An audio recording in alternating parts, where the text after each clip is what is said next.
Bonjour mes chers amis. Je profite de ces quelques instants pour faire une certaine mise à jour des événements que nous avons vécus au nom de l'ère nouvelle du Québec. Nous portons ce nom Ère nouvelle du Québec justement pour pallier et succéder à l'ère dans laquelle nous vivons, soit l'ère de la corruption et de la collusion. L'UPAC, lorsqu'elle a frappé ce 17 mars aux petites heures du matin, ce 17 mars 2016, en fait, elle a arrêté 7 personnes, dont Nathalie Normando, qui était la vice-première ministre de Charest durant une longue période, ainsi que trois autres membres du Parti libéral du Québec et puis 2 membres du Parti québécois. On regardera que tout ce qui est néolibéral au Québec a ceci de particulier, c'est que c'est la résultante d'une longue succession de crises et de malversations. Cet état de fait dure depuis bien plus longtemps avant l'arrivée de Jean Charest. On se souviendra tous que Jean Charest était le baiser mortel de Jean Chrétien pour le Québec. Vous savez, j'ai souvent comparé Jean Chrétien à Quisling, qui, à l'époque de la Deuxième Guerre mondiale en Norvège, aimait tellement Adolf Hitler qu'il a envoyé à l'Allemagne de nombreuses informations concernant son pays, particulièrement l'état des troupes, la situation des forces armées norvégiennes dans le pays, et l'état des aéroports et des ports de mer, ce qui a permis à l'Allemagne de l'emporter très facilement sur la Norvège. Et d'ailleurs, Quisling s'était fait nommer pour administrer la Norvège au nom du Troisième Reich. Donc, je parle de Jean Chrétien. C'est lui qui nous a envoyé au Québec Jean Charest, pour la bonne et unique raison, c'est que plus personne ne voulait devenir chef du Parti libéral du Québec, au moment où Jean Chrétien glisse une enveloppe sous la table sur laquelle il parle à Jean Charest, afin de le persuader de venir sauver les meubles dans le Parti libéral du Québec. Par la suite, quelque temps après, on sait que Jean Charest était devenu propriétaire d'une très belle maison dans l'ouest de Montréal. On nous dira bien que c'est une coïncidence, que c'est son argent à lui, on voudra défendre ce gangster de triste mémoire. N'empêche que tout cela vient de celui qui disait que le Canada est le plus meilleur pays au monde, soit Jean Chrétien. Il se débarrassait d'un rival qui était à la tête à ce moment-là du Parti conservateur, du progressiste conservateur du Canada, et cela a périclité dont les possibilités du Parti progressiste conservateur à l'époque où il s'en était débarrassé. Par la suite, le Reform Party s'était allié au Parti progressiste conservateur pour devenir le Parti conservateur du Canada. A-t-on besoin de remémoriser tout cela? Mais oui. Pourquoi? Parce que ça nous montre d'où viennent et d'où naissent les crises dans ce pays. Et qui mène à quoi? C'est la corruption innée à l'intérieur. Et c'est une corruption génétique dans tout ce qui s'appelle libéral au Canada et au Québec. On se souviendra tous de l'affaire des commandites. On se souviendra tous des pires événements qui ont entraîné des vols incroyables par des contrats souterrains depuis avant la Première Guerre mondiale au Canada. On se souviendra tous des mensonges liés donc à la création du ministère du Revenu du Canada pour la période de la guerre, durant la Première Guerre mondiale, pour venir en soutien à l'Angleterre qui était menacée. nous avons donné non seulement de l'argent, mais nos propres vies dans ces divers conflits. Et à la suite de tout cela, jusqu'à Jean Chrétien, la corruption et la collusion ont toujours été liées à ce parti politique et au Parti conservateur aussi. On ne reviendra pas sur l'affaire des sénateurs qui ont mis plein leur poche dans ce système corrompu. Ce n'est pas lié à un seul parti politique, c'est lié à un système qui est en place. Et c'est ça qu'il faut comprendre. Ce n'est pas en changeant un parti par un autre que nous réglons le problème du système. Pour régler un problème systémique, il faut abolir ce système et en mettre un autre à la place. C'est la même chose, et je vous le répète encore une autre fois, lorsque nous avons une maison qui est attaquée par la gangrène et la vermine, quand ça sent le moisi à l'intérieur, que le bois de la fondation est complètement pourri, ça ne sert à rien de repeinturer la maison pour lui donner un bel aspect. Vous ne faites que colmater des brèches et un aspect extérieur. Lorsqu'on entre dans la maison, on voit la saleté, la vermine et l'odeur néfaste qu'il y a à l'intérieur de la maison. C'est la même chose pour les gouvernements que nous avons. Quand on voit, comme on voit ce qui se passe au Québec, qu'on ne peut pas être bien sous la gérance d'un système aussi corrompu que néfaste, soit celui de Philippe Couillard, qui a succédé à Pauline Marois, qui n'était que la succession de Jean Charest. Souvenez-vous, en 2008, puis je vous le répète une autre fois, quand Jean Charest avait été élu majoritairement en 2008, Madame Marois était continuellement après M. Charest. M. Charest ici, M. Charest là, M. Charest. Elle en faisait une histoire monumentale, une histoire grotesque, comme si c'était le personnage le plus important. On la voyait devant les caméras de la télévision, devant les journalistes. On aurait dit qu'elle essayait donc de tirer vers elle la vision libérale de l'élection. Ça a été une erreur manifeste. Elle nous a montré son côté mercantile et m'as-tu vu à l'écran. Ça a toujours été d'ailleurs le côté manifeste depuis la mise dehors d'André Boisclair. Bon, on n'en reviendra pas non plus sur cette vision d'André Boisclair qui a peut-être été pendant un court laps de temps un des meilleurs, un des plus grands réformistes de courte période, mais on sait que le Parti québécois est une espèce de panier de crabes où quand vous êtes chef de ce parti, c'est une question de temps avant que le poignard vous traverse les deux aisselles, bord en bord, jusqu'au cœur d'ailleurs. C'est un parti politique de traîtres et de mécréants. Nous le voyons très bien depuis, en fait, la mort de René Lévesque. René Lévesque, qui, soit dit en passant, n'a jamais voulu faire l'indépendance du Québec. René Lévesque, il faut bien comprendre, voulait avoir des pouvoirs pour s'ajuster avec une association avec le reste du Canada. Il n'a jamais été question pour René Lévesque de faire une indépendance totale du Québec.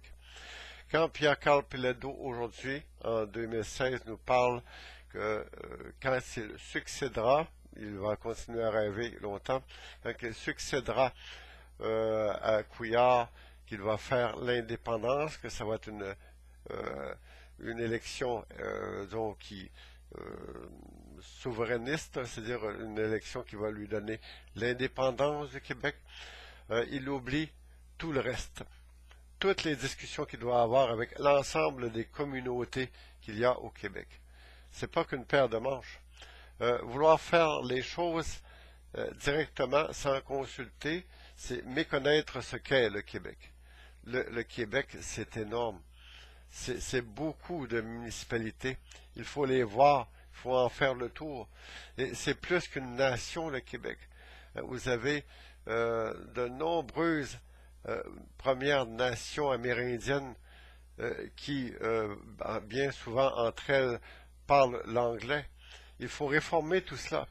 Il faut changer le cœur de l'humain, pris depuis plus de 100 ans de corruption et de collusion au Québec, jusqu'à aujourd'hui, Nathalie Normando qui se fait arrêter avec 6 autres personnes.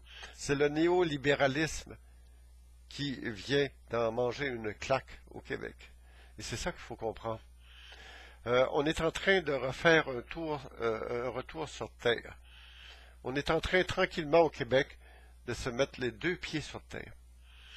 Nathalie Normando n'avait même pas honte de dire qu'elle recevait des cadeaux à gauche et à droite.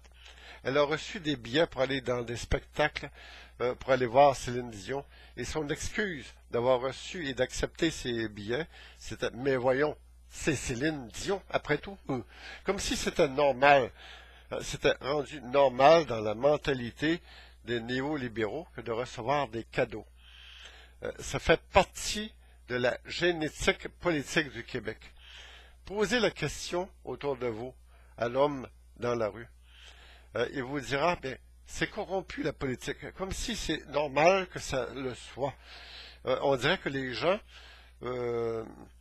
sont... Ben, on voyait Éric Duhem l'autre jour, il disait qu'il était largement surpris de voir que sa colistière à l'émission avait été arrêtée dans cette situation. Il devait le savoir dès le départ. Il fait les vierges offensées.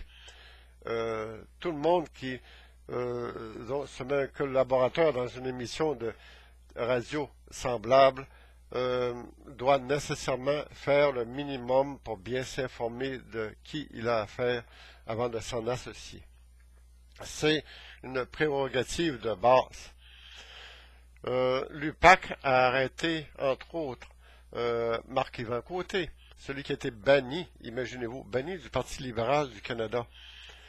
Il faut être vraiment corrompu, quand même les plus corrompus de la politique canadienne excluent quelqu'un dehors parce qu'il paraît trop mal. Et on lui ouvre tout grand les portes au Parti libéral du Québec, bien sûr. Tout ce qui est lié au crime organisé semble planer autour de ce parti politique. Pas étonnant que l'assiette à beurre a attiré de nombreux membres du Parti québécois. Avez-vous noté que Pierre-Carl Péladeau n'a même pas bien répondu à la question des journalistes quand on lui posait des questions sur les 2 membres issus de l'organisation du Parti québécois qui ont été arrêtés par l'UPAC en ce 17 mars 2016. Il a essentiellement parlé de libéraux du Parti libéral, mais il oublie que lui-même, son parti politique, le Parti québécois, est issu du Parti libéral du Québec. Ce sont 2 partis néolibéraux. Ils ont la même origine, ils ont la même façon de faire, les mêmes vues, la même passion politique. Ils utilisent les mêmes moyens pour chercher à faire élire des gens. C'est tout un système qui a été mis en place pour aller chercher les bulletins de vote des Québécois et même de fabriquer les élections comme on le sait fort bien. On peut même dire que le chef-d'œuvre historique de la falsification des élections au Québec, c'est ce 7 avril 2014 qui a permis à Philippe Couillard de devenir un gouvernement majoritaire avec à peine 31-32% des votes de ceux qui ont été votés. Est-ce qu'on parle de démocratie à ce moment-là? L'ère nouvelle du Québec a été fondée suite au rassemblement de plusieurs personnes ayant des visions égales de volonté de justice, de rétablir la loi et l'ordre au Québec. Notre vision n'est pas de semer l'anarchie et la haine chez nous. Nous voyons arriver aujourd'hui Marine Le Pen, la chef du Front national de France. Nous lui souhaitons bienvenue, mais nous lui disons qu'au Québec, nous voulons créer un Front national uni pour libérer le Québec.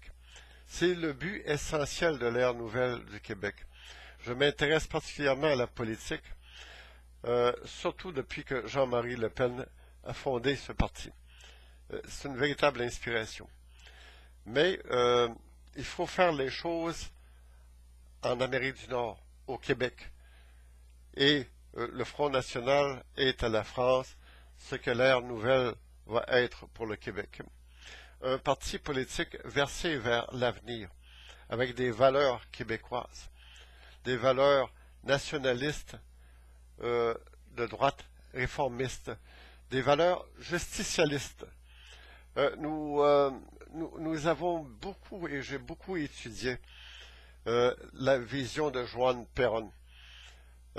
Juan Perón est un chef politique argentin qui, indépendamment des nombreuses erreurs qu'il a pu commettre, et c'est un peu normal pour son époque, il a su se tenir debout devant l'impérialisme américain.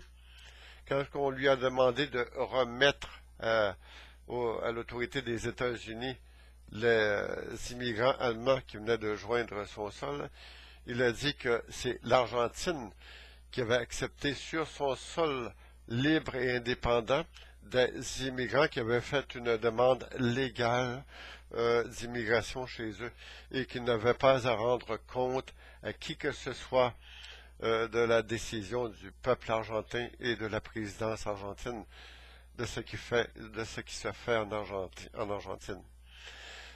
C'est la même chose qui doit nous animer dans nos valeurs. Quand on veut définir un parti politique qui va réformer le Québec, qui va réellement chasser la corruption et la collusion de nos mœurs politiques. Vous voyez, la marge est haute et est longue à atteindre. C'est pas demain matin qu'on va régler ce problème. C'est par une volonté et un courage alliés à cette volonté. Vous savez ce que c'est que la définition du courage?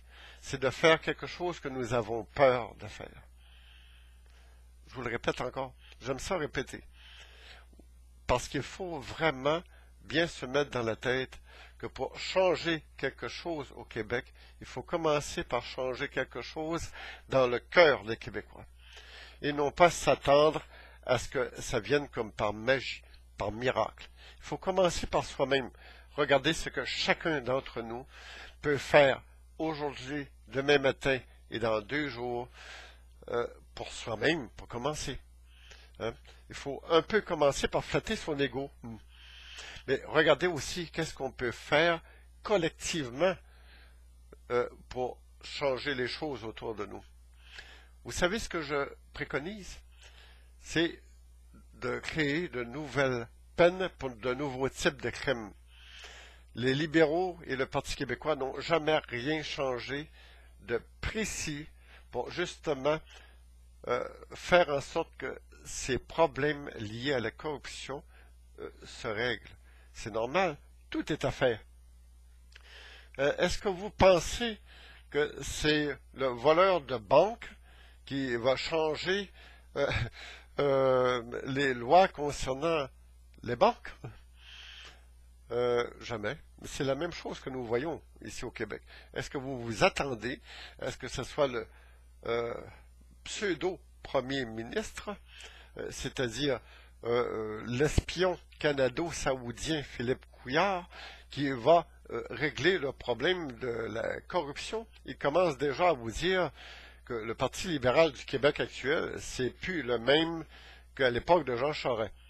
Il y a eu ici un coup de baguette magique. Qui tenait la baguette? Le Philippe Couillard, qui était ministre dans le gouvernement de Jean Charest, ou le Philippe Couillard qui avait fait interchanger des urnes de scrutin le 7 avril 2014. Le Philippe Couillard qui accepte à main levée les transfuges de la coalition Avenir Québec, qui, comme on sait, sont bourrés de libéraux fédéraux qui ont quitté le navire. Les rats quittent toujours le navire quand il coule, qui avaient quitté le navire du Parti libéral corrompu du Canada. pour se réfugier là, parce qu'ils essayaient, les libéraux fédéraux, de se donner une nouvelle image. Ils l'ont trouvé dans le fils de Pette, et je ne pense pas que ça dure éternellement, voyez-vous.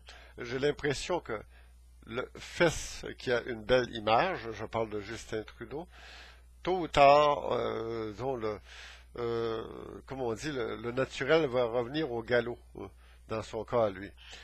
C'est quelqu'un de peu d'expérience, c'est quelqu'un de retard, quand vous le regardez bien, c'est quelqu'un de très prétentieux et qui aime le glamour. Déjà dès le départ, vous voyez, disons que le verre est déjà dans le fruit. Une question de temps. Et je suis un homme très patient, comme vous le voyez. Je prends toujours mon temps pour bien faire les choses. Et le maximum de ce que je peux faire, toujours. Je remarque que nous allons nulle part, autant au Canada qu'au Québec. Actuellement, nous sommes dans un cul-de-sac historique, politique, social et économique. Pour commencer, ce qui aurait dû faire la marque de commerce du Parti libéral du Québec, ça va être son point le plus faible, soit l'économie.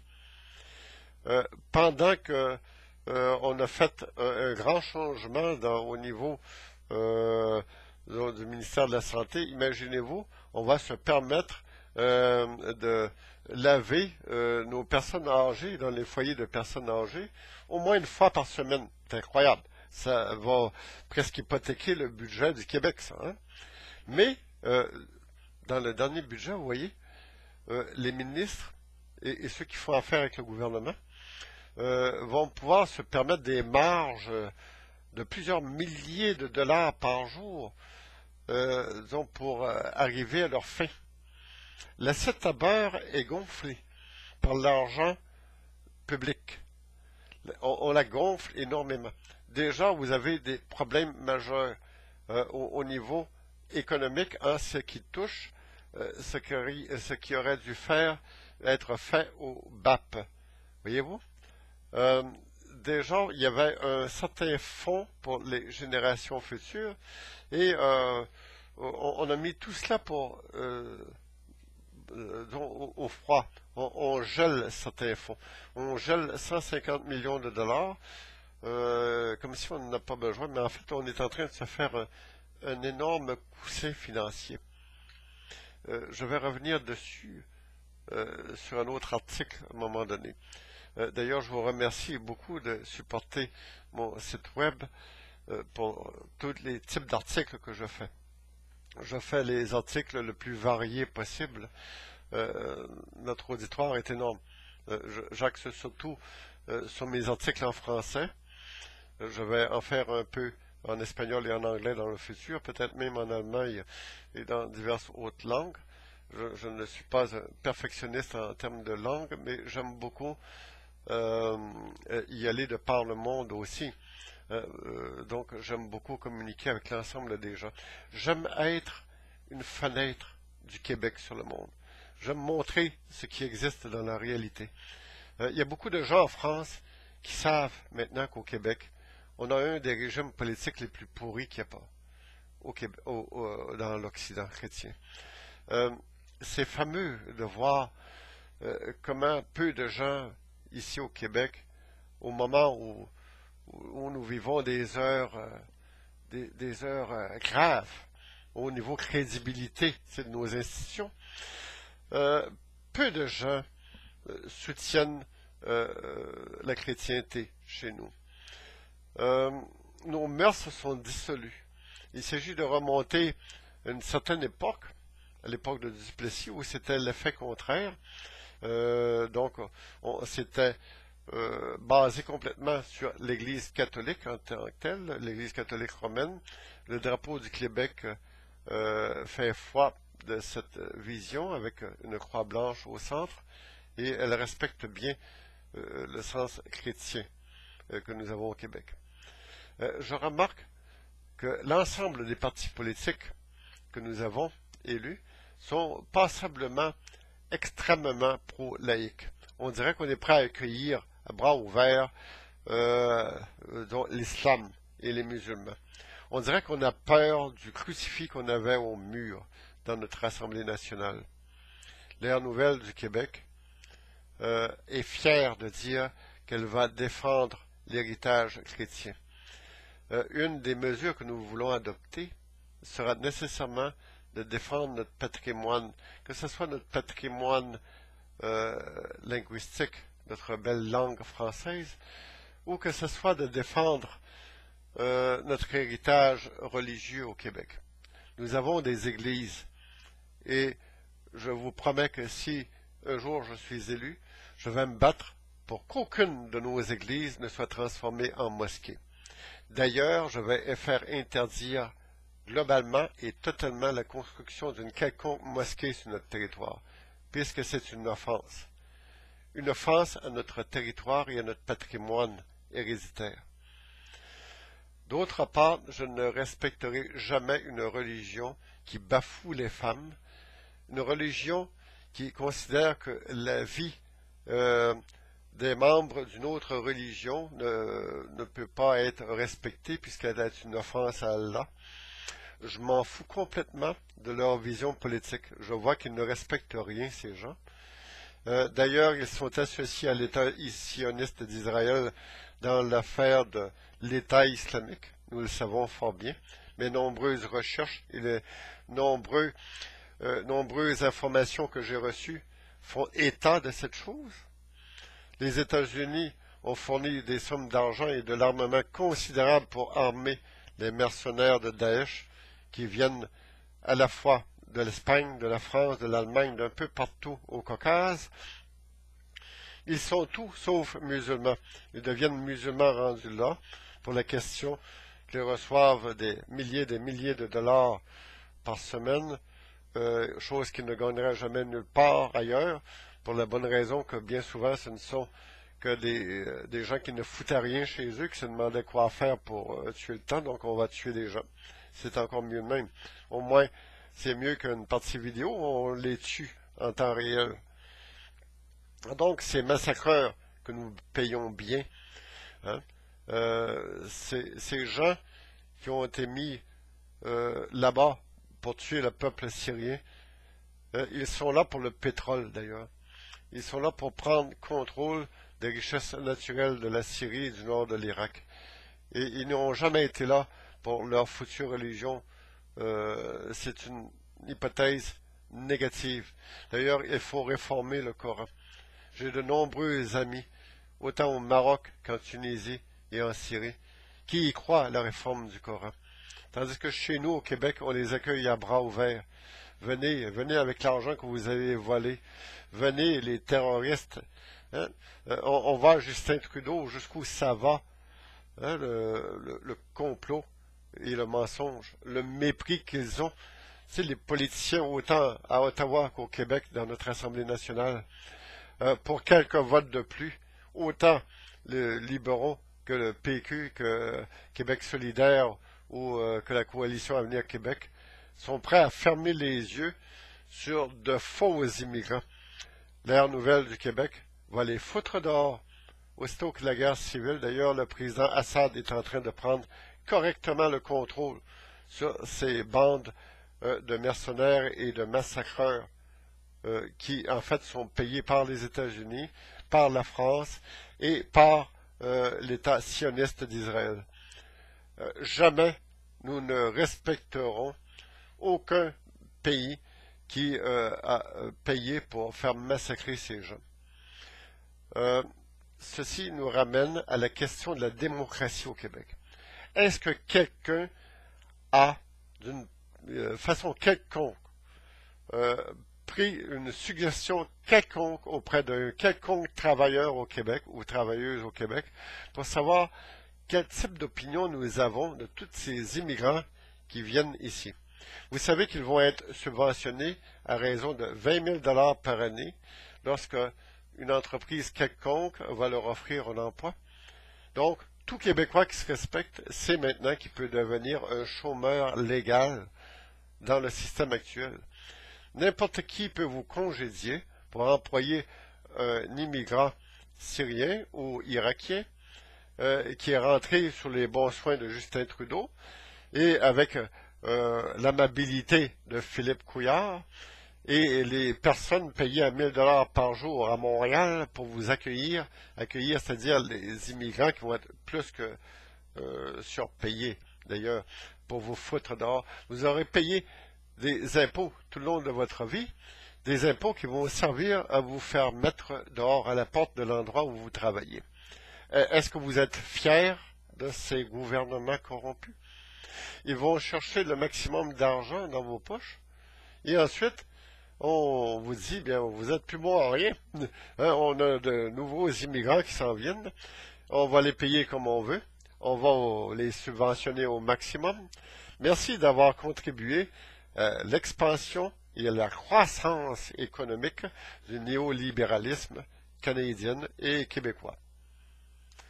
Êtes-vous fiers de vos partis politiques qui vous mentent, qui vous cachent la vérité et qui prétendent vous représenter? Il n'y en a aucun à l'Assemblée nationale qui respecte le choix et le droit des Québécois. Ils sont là uniquement pour vous mentir à chaque période électorale et pour se faire élire. Une fois qu'ils sont élus, ils n'ont plus rien à venir en cirer de votre opinion. Vous leur avez donné un mandat, c'est comme un mandat à une tierce personne que vous avez donné carte blanche. Ces gens-là, par la suite, n'ont plus rien à se reporter à personne, pour la bonne raison qu'il n'existe aucune loi pour congédier ceux qui nous mentent et ceux qui nous ont trahis. C'est une loi d'impeachment qui manque au Québec. Et l'ère nouvelle du Québec prévoit que si elle prend le pouvoir, elle va en premier lieu éclaircir cette situation dans une constitution de l'État du Québec auquel vous aurez à participer pour donner vos suggestions et l'écrire noir sur blanc. Nous voulons aussi faire en sorte que toutes les nations amérindiennes et la nation métissée du Québec aient droit à son chapitre, puissent se faire entendre et avoir des représentants à l'Assemblée nationale, la nouvelle Assemblée nationale, celle que nous allons faire une fois que le Québec sera sur ses deux jambes, une fois que nous aurons une véritable constitution. Chaque nation amérindienne aura un droit d'y parler, d'y être et d'écrire les valeurs de sa nation, les limites de son territoire, en discutant et en négociant avec l'État central, soit l'État du Québec. Chaque nation amérindienne aura le droit d'avoir son drapeau, sa culture, en autant que son drapeau soit aux côtés de celui du Québec, en autant que sa langue soit associée à une langue secondaire et que la langue prioritaire, la langue première de tout le territoire du Québec soit respectée comme étant le français. Si une nation amérindienne choisit l'anglais comme langue, elle devra le faire en tant que langue secondaire sur son territoire. Mais je ne l'y invite pas. Pourquoi? Parce que l'anglais est une langue conquérante sur notre territoire et que la véritable langue culturelle de son territoire, c'est celle de ses pères, c'est celle de ses sages, de ses anciens. Que chaque nation amérindienne organise un vaste rassemblement sur ces territoires et qu'il demande aux maires et qu'elle demande aux jeunes qu'est-ce qu'ils en pensent de la langue de leur territoire, de leur nation. Qu'est-ce qu'ils pensent d'un drapeau national aux côtés du drapeau du Québec? Qu'est-ce qu'ils pensent de la responsabilité de lever une armée pour protéger le territoire en cas d'invasion de notre territoire? Qu'est-ce qu'ils pensent des responsabilités du Québec de faire des bibliothèques et d'imprimer des livres dans leur langue, de leur dont de leur sécuriser des revenus? Qu'est-ce qu'ils pensent d'une monnaie territoriale, des timbres à l'effigie de leurs anciens et de leurs coutumes nationales qui pourraient circuler sur le territoire du Québec?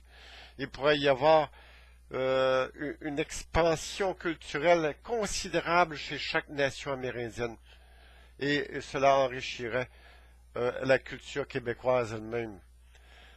Chaque chef amérindien, chaque chef des Premières Nations pourrait se prévaloir dans la nouvelle Assemblée nationale du Québec et parler au nom de son peuple de projets existants et de projets communautaires pour l'ensemble des communautés et des nations du Québec. Le Québec est un territoire de nations, pas juste d'une seule nation.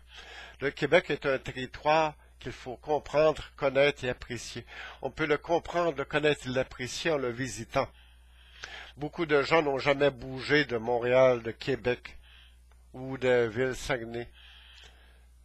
Il faut aller plus loin que l'Abitibi pour connaître et comprendre le territoire du Québec, les nations, comprendre la nation Cri, comprendre les Micmacs, comprendre les Inuits, par exemple, ou les Atikamekw, les Montagnais, la nation métissée. C'est où qu'elle se situe? Il faut comprendre tout cela. Nous avons beaucoup à faire pour changer le cœur des humains autour de nous. Je suis un homme profondément ému parce que je vois que nous sommes très attachés à notre cause, à notre politique, à nos droits. Mais il faut aller plus loin que les mécréants qui nous méprisent à cette Assemblée nationale. Ils ne sont là que pour leur budget, que pour leur argent. Combien y a-t-il de personnes âgées qui croupissent oubliées dans l'indifférence totale dans les foyers de personnes âgées? Ce sont eux qui ont bâti le Québec. Ce sont eux qui font que nous existons actuellement. Et nous les oublions totalement. Ceci, j'observe une minute de silence en pensant à tous les itinérants, à toutes les personnes âgées oubliées, et que nous devons faire quelque chose pour eux. Je vous remercie de m'avoir écouté aujourd'hui. Et j'espère que vous prendrez le temps d'aller au-delà de ce qui se fait devant nos yeux, l'écran de fumée que les journalistes vous présentent comme étant une réalité. Ce n'est qu'une petite pointe de l'iceberg. Avant que nous voyions la pointe complète de l'iceberg, il va se passer des semaines, des mois, peut-être même des années. Avant que nous voyions Jean Charest dire la vérité et que d'autres personnes viennent témoigner de la vérité, il faudra que le cœur des humains ait changé un peu autour de nous. C'est la mission de l'ère nouvelle, une mission profondément enclin d'humanisme, qui cherche l'honnêteté et la vérité. Être humain, c'est une chose. Agir en humain, c'est autre chose. Et réussir sa vie et réussir dans la vie, il y a une énorme nuance. Où vous allez voir dans les procès qui viennent des gens qui croyaient avoir réussi dans la vie. Ces gens-là n'ont rien compris. Quand on pense aux sommes folles d'argent que continue à mettre dans ses poches un Jean Charest qui nous a déjà dépouillés avant, est-ce qu'on a compris que cet homme-là, durant le temps de son mandat, a permis à 48 milliards de dollars de sortir de notre caisse de dépôt et de placement? Est-ce qu'on a pensé un peu à ce que serait l'avenir du Québec si cette somme d'argent aurait été bien gérée et à quoi et à qui et comment elle profiterait pour les générations à venir? Actuellement, notre nation est à la croisée des chemins. C'est ce que nous allons décider demain matin, qui va faire que l'avenir sera meilleur ou pire. Actuellement, nous voyons tout ce qui se trame, à l'arrière-plan. Et tout ce que nous ne voyons pas est encore bien pire. Souvenons-nous qu'il y a même pas un an, nous parlions d'un certain Arthur Porter. Cet Arthur Porter n'est jamais mort. Souvenons-nous que Philippe Couillard avait nommé un nouveau directeur de la Sûreté du Québec. Souvenons-nous aussi que l'UPAC a des hommes libéraux à leur tête. Et qu'est-ce que ces gens-là ont été faire à Panama? Ils ont été plusieurs jours dans des hôtels à bien vivre, à avoir le soleil autour d'eux, beaucoup de plaisir autour d'eux. Ils ont pris tout leur temps. Chaque jour, le gouvernement ultra corrompu du Panama les remettait au lendemain afin de bien voir le corps d'Arthur Porter. Ils l'ont vu de loin. Ils étaient trop tard à un moment donné pour demander l'ADN d'Arthur Porter. Il semblerait qu'il aurait été incinéré sur place. Je suis pas sûr que ce soit juste des cendres qui sont sorties durant la nuit du dernier jour de juin et du 1er juillet par le mur extérieur, lorsque plusieurs témoins ont aperçu une voiture s'évader à toute vitesse dans une direction qu'ils ont eu peine à suivre. Ça devait être un chauffeur émérite pour pouvoir si bien se diriger la nuit comme ça. Quelqu'un qui connaît bien la route, qui connaissait aussi, il doit probablement bien grassement payer pour faire évader Monsieur Arthur Porter, que je respecte beaucoup. J'espère qu'un jour il écoutera cette vidéo, qu'il se rendra compte quelque part que nous ne sommes pas tous des cloches et des imbéciles au Québec. Que j'ai beaucoup d'informations à le fait que M. Arthur Porter travaille dans un édifice bien climatisé, dans un paradis fiscal, et qu'il gère des fonds pour blanchir des fonds pour le crime organisé, mettons, à grande échelle. On parle qu'il gère maintenant des milliards de dollars, M. Porter. Il gère peut-être une partie des 48 milliards qu'on nous a volés. On ne saura jamais. Mais ça prenait un homme comme ça, un homme qui disparaît, disparaît officiellement. Et là, c'est lié au néolibéralisme, ça. C'est lié à la franc-maçonnerie aussi. C'est la franc-maçonnerie qui fait que beaucoup de nos dirigeants politiques, qui sont d'ailleurs tous membres des francs-maçons au Québec, à commencer par Philippe Couillard, qui a été intronisé chez les francs-maçons par Arthur Porter. Arthur Porter, qui, comme on sait, provient du Sierra Leone, où il a lui-même dû partir à un moment donné. C'est la fraternité des francs-maçons qu'il a formée là-bas. C'est un grand médecin, c'est un grand docteur corrompu aussi, Arthur Porter. Vous savez que là-bas, il a travaillé en partie pour, disons un hôpital hospitalier qui est situé en Nouvelle-Orléans, qui avait des contrats de l'armée américaine pour fabriquer une arme de destruction massive, c'est-à-dire une arme bactériologique. D'après les informations que j'ai eues, M. Porter aurait tenté de modifier le virus d'Ebola, mais on sait que il y a beaucoup de difficultés là. Tu sais, ça prend pas de l'expansion, il n'y a pas tué assez de gens pour que ça ait une si grosse influence. Mais on peut imaginer que le virus d'Ebola en Amérique, ça ferait beaucoup de morts. Donc, M. Arthur Porter aurait à répondre devant la justice du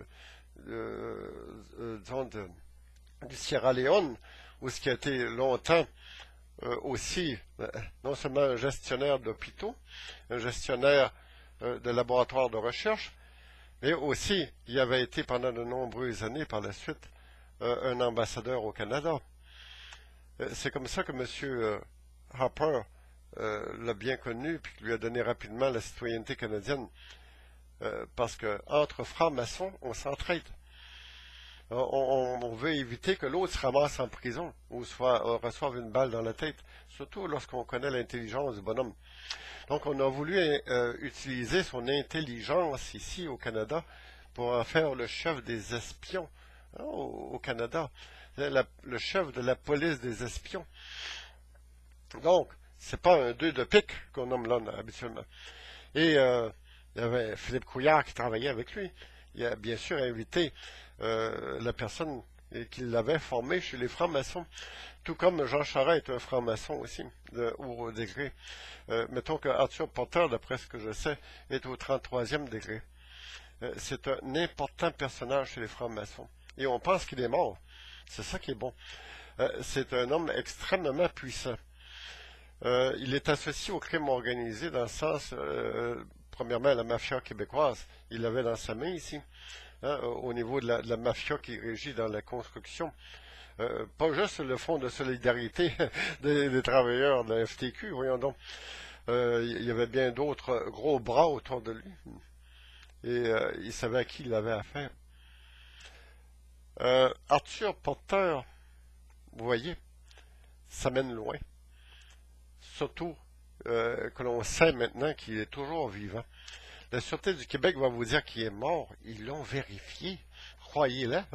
C'est hein, de très grands policiers, des vrais Elliot Ness, surtout lorsqu'on les envoie dans des hôtels au Panama. Le pays le plus corrompu d'Amérique centrale. Ne pas oublier, entre corrompu et corrupteur, on s'entend. Parce que lorsque vous avez un corrompu, c'est que vous aviez un corrupteur avant pour le corrompre. Et qu'est-ce qui est plus puissant pour corrompre quelqu'un sinon le crime organisé? C'est le crime organisé d'ailleurs qui a sorti Arthur Porter de sa prison. On a tenté de le liquider durant le temps qu'il était dans cette prison. On n'a jamais réussi. Pourquoi? Parce qu'il était bien protégé. Il y avait une surveillance rapprochée. Mais ça a failli réussir une fois, deux fois. Ils n'ont jamais réussi. Il fallait donc le faire mourir devant l'opinion publique pour que l'histoire continue. Ensuite, on pouvait faire en paix les élections fédérales et avoir enfin Justin Trudeau qui arrive à la rescousse. Donc, il fallait qu'il meure comme un vrai martyr. Mais faites-moi rire encore. J'aurai toutes les émotions ici en vous parlant. Des pleurs, des rires, mais une foi en dedans de moi. Je vais vous la faire partager. J'ai honte de voir que nous croyons encore que l'on puisse faire quelque chose, rétablir quelque chose en laissant les partis politiques que nous avons au pouvoir dans cette Assemblée nationale. En réalité, si vous réfléchissez bien, si pendant un certain temps encore, depuis le 7 avril 2014, il y avait encore un petit peu de respect à l'intérieur de ce gouvernement, le 17 mars 2016, quand Philippe Couillard a dit que depuis que son gouvernement est en place, on a haussé l'éthique, on a haussé les niveaux de respectabilité. C'est pas le même parti libéral. C'est un parti libéral avec un agent de blanchiment à l'intérieur. C'est ça qui a essayé de nous faire croire. Est-ce que nous sommes dupes à ce point?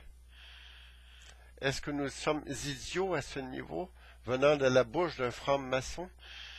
Comme tous les autres politiciens que nous avons à l'Assemblée nationale sont des francs-maçons, vous le savez. Pierre-Carl Péladeau en est un. Françoise David en est une. Amir Kadir est membre des francs-maçons. François Legault aussi. Mais on touche à un niveau où bonnet blanc, blanc bonnet, votez pour l'un ou pour l'autre, vous ne changez rien du tout dans cette Assemblée nationale. Vous avez toujours les mêmes corrupteurs. Ceux qui tirent les ficelles derrière les rideaux sont toujours là.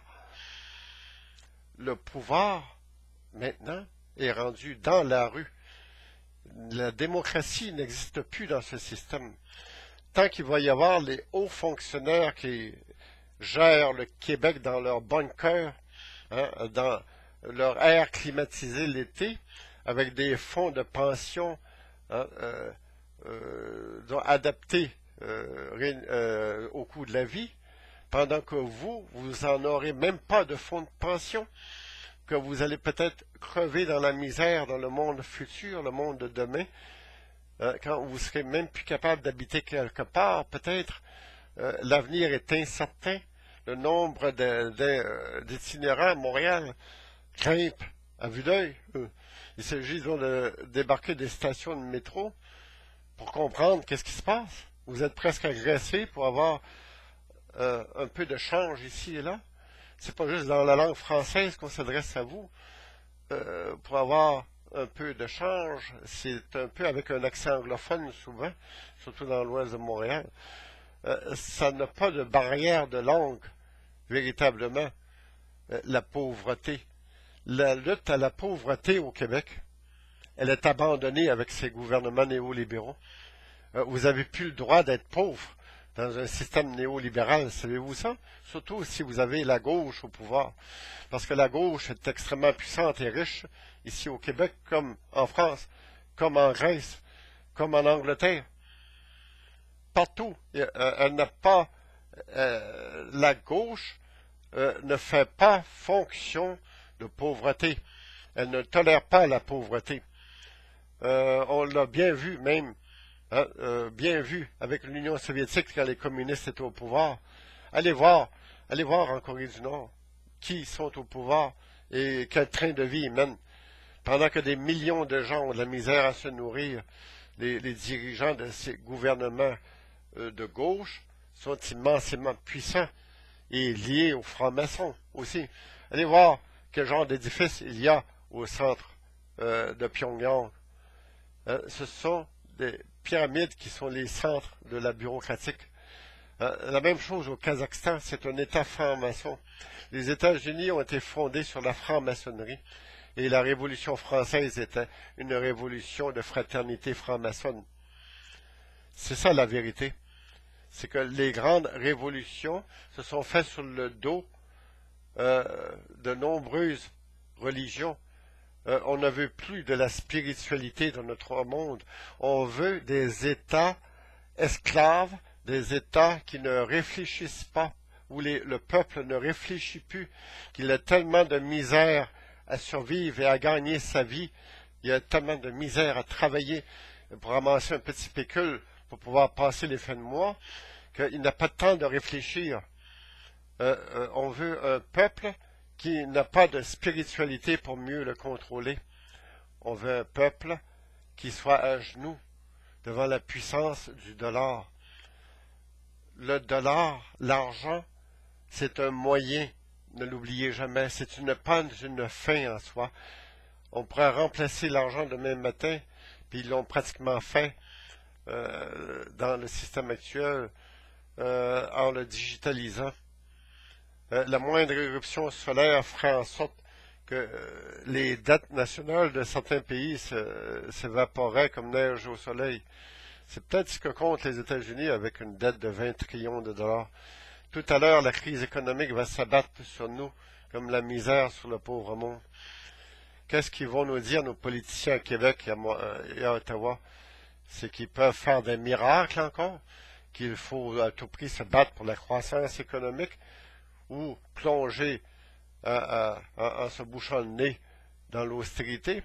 Aucun gouvernement au monde n'a résolu de problème en plongeant les pays dans l'austérité. Aucun. C'est un mensonge éhonté. Et qu'on soit de droite ou de gauche, ça va rester, continuer d'être un mensonge. L'ère nouvelle et se dit de droite parce qu'elle défend des valeurs héréditaires, des valeurs d'héritage du peuple québécois. Nous ne défendons pas l'athéisme des gens de Québec solidaire ou d'autres. Nous ne disons pas que nous sommes essentiellement romains catholiques, nous disons que nous sommes chrétiens et fiers de l'être. Ce sont des valeurs chrétiennes qui ont fait que le Québec a un drapeau, qu'il a une fierté, et que grâce à lui, il y a eu des gens qui ont risqué leur vie en partant de la France pour venir ici. D'une part, ils sont venus pour des questions d'invasion. On venait prendre possession du territoire au nom du roi de France. Mais notez bien, on a apporté ici une religion qui s'inscrivait dans la grande tradition d'Odenno Sané, c'est-à-dire du grand pacificateur qui était Degana Ouida avant l'arrivée de l'homme blanc. C'est ce qui a permis d'unir de nombreuses nations amérindiennes autour de Champlain et puis par la suite autour du marquis de Montcalm. C'est ce qui a permis de faire la grande paix de Montréal à une certaine époque. Et ce qui a, depuis l'Illinois, depuis même ce qu'on appelle aujourd'hui le Mississippi, depuis la Louisiane et de nombreux États, maintenant au sud des États-Unis, on a envoyé des représentants pour signer la grande paix de Montréal. La Nouvelle-France, c'était une grande partie des États-Unis actuels. Et les États-Unis sont de plus en plus menacés d'éclatement. Jouer à l'autruche au Québec et au Canada dans ce qui se passe aux États-Unis alors qu'on est à l'aube d'une seconde grande révolution américaine qui va venir du peuple américain pour reprendre en main ses lois, sa justice et son gouvernement, parce qu'il est aux mains de sociétés secrètes et le peuple américain en est bien conscient. Le gouvernement américain actuel s'est éloigné considérablement de la réalité de son peuple, tout comme le gouvernement actuel au Québec, qui dit gérer en faisant de l'austérité, alors qu'il se permet de manger une grosse tarte et de protéger ses administrateurs, tandis qu'on laisse croupir les personnes âgées et qu'on coupe dans l'assistance sociale, alors qu'on coupe aussi dans l'éducation, alors que ça devrait être là où qu'on met le plus d'argent au Québec.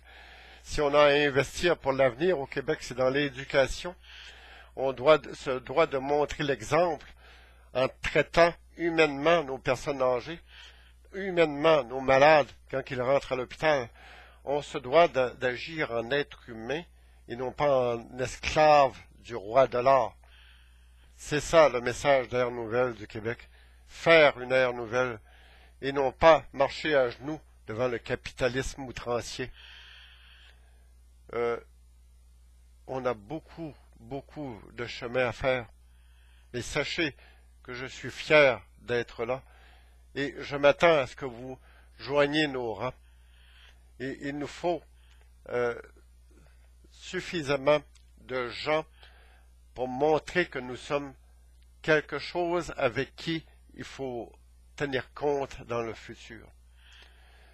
Venez en grand nombre avec nous, fondez ce parti. Nous vous attendons. Le moment est bien choisi. La preuve est faite que nous n'allons nulle part, que nous vivons dans un système croupion, où les dés sont pipés d'avance. La désobéissance civile va s'inscrire dans le futur au Québec, puisqu'on va se rendre compte, au bout d'un certain temps, que voter dans ce système est voter avec des dés pipés d'avance. Les règles du jeu sont changées pendant que l'on joue. Pendant les élections, on maquille.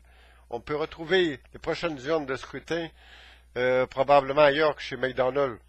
Ils vont probablement aller vers quelque chose de plus à la mode. Ils vont probablement prendre les fameuses machines à voter de George W. Bush pour nous les installer, pour rire de nous un peu plus. Peu importe pour qui vous allez cliquer, ça va voter toujours à même endroit. C'est ce qui me fait bien rire dans le système actuel. Ceux qui croient en cette fausse démocratie vont se réveiller durement tantôt.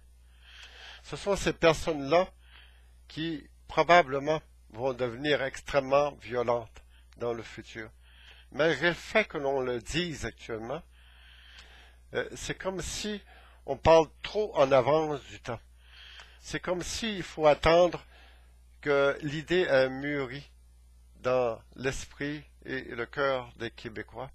Mais les temps sont venus. Les temps sont venus et les noms vont sortir de plus en plus du chapeau, avec les lapins d'ailleurs. Et celui qui tient la baguette magique, c'est pas nécessairement Philippe Pouillard. Ça risque de changer de paysage à la longue. L'Assemblée nationale, il faut que le peuple reprenne possession de son Assemblée nationale. Il faut éviter d'avoir peur de ce que va décider Justin Trudeau, le petit Justin que son père abrouait dans le temps que moi j'ai connu. Vous voyez, le temps finit par se rejoindre dans l'histoire. Tout à l'heure, vous ne le savez pas encore, mais vous allez probablement vous révolter quand vous allez voir que vous n'êtes plus capable de vous acheter une pinte de lait. Quand vous allez voir que votre loyer a augmenté considérablement et que vous n'êtes plus capable d'acheter de maison, que la bulle immobilière éclate et que votre argent demain matin soit sans valeur. Commencez à acheter de l'or, c'est la seule valeur refuge que je connaisse, parce que les temps qui viennent et les temps qui s'en viennent vont être très difficiles pour nous tous. Mais je pense qu'ensemble, nous allons nous soutenir. Nous allons trouver un moyen de trouver courage. Le courage, comme je vous le répète, c'est de faire quelque chose que nous avons peur de faire, mais de le faire. Merci de m'avoir écouté.